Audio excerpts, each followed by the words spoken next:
Buen día, mi nombre es Heiner Sanabria y les voy a hablar sobre clustering y análisis de grupos.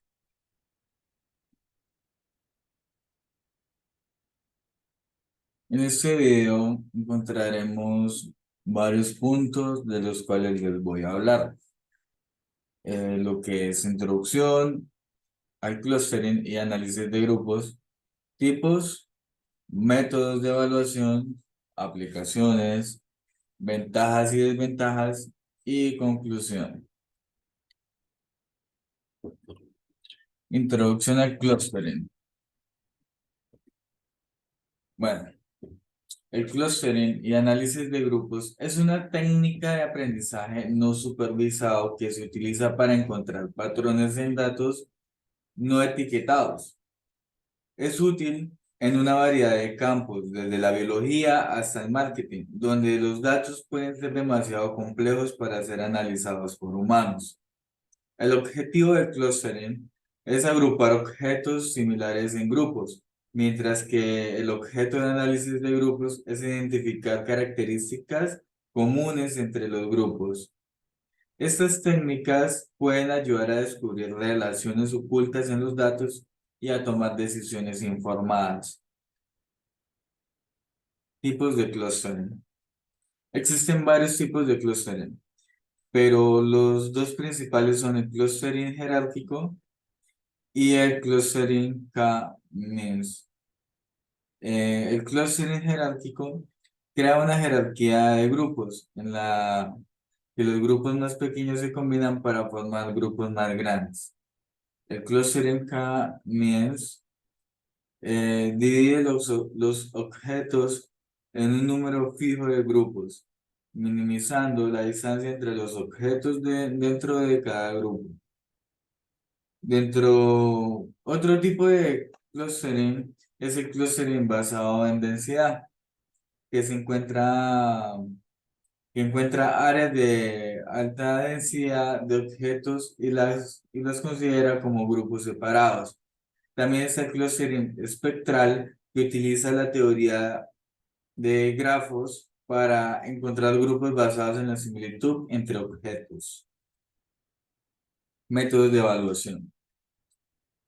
Para evaluar la calidad de los grupos obtenidos mediante el clustering, se utilizan varios métodos de evaluación. Uno de los más comunes es el índice de silueta, que mide la cohesión y la separación de los grupos. Otro método es el coeficiente de RAND ajustado, que compara los grupos obtenidos mediante clustering con los grupos verdaderos, si están disponibles, y mide la similitud entre ellos. También existen métodos de evaluación específicos para cada tipo de clustering. Por ejemplo, para evaluar el clustering jerárquico, se utiliza el coeficiente de correlación intraclase, que mide la similitud entre los objetos dentro de cada grupo para evaluar el clustering basado en densidad, que se utiliza la densidad media relativa, que mide la densidad de los grupos en relación con la densidad global de los datos. Aplicaciones. Tienen muchas aplicaciones en diferentes campos. En la biología, se utiliza para clasificar especies y para identificar patrones en datos genéticos. En el marketing, se utiliza para segmentar clientes y para identificar patrones de compras. En la detección de fraudes, se utiliza para identificar transacciones sospechosas y para agruparlas en diferentes categorías. También se utiliza en la minería de datos, la inteligencia artificial y la visualización de datos. Puede ayudar a simplificar datos complejos y a identificar patrones que no son evidentes a simple vista. Ventajas y desventajas. Bueno, tiene varias ventajas. En primer lugar, puede ayudar a identificar patrones ocultos en los datos y a tomar decisiones informadas en diferentes campos. En segundo lugar, es una técnica de aprendizaje no supervisado, lo que significa que no requiere etiquetas o conocimiento previo sobre los datos. En tercer lugar, Es una técnica escalable que puede manejar grandes conjuntos de datos.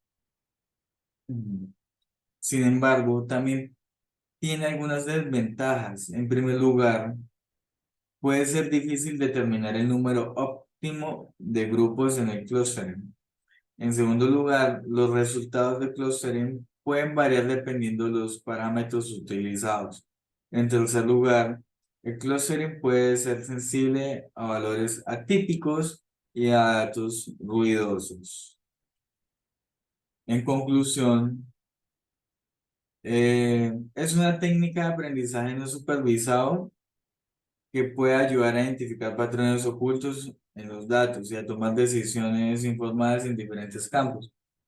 Hay varios tipos de clustering y métodos de evaluación para medir su calidad. Sin embargo, también tiene algunas desventajas como la dificultad de determinar el número óptimo de grupos y la sensibilidad a valores atípicos y a datos ruidosos.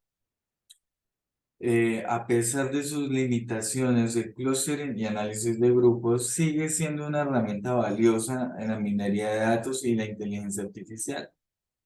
Con el aumento de la cantidad de datos disponibles, se espera que su uso siga creciendo en el futuro.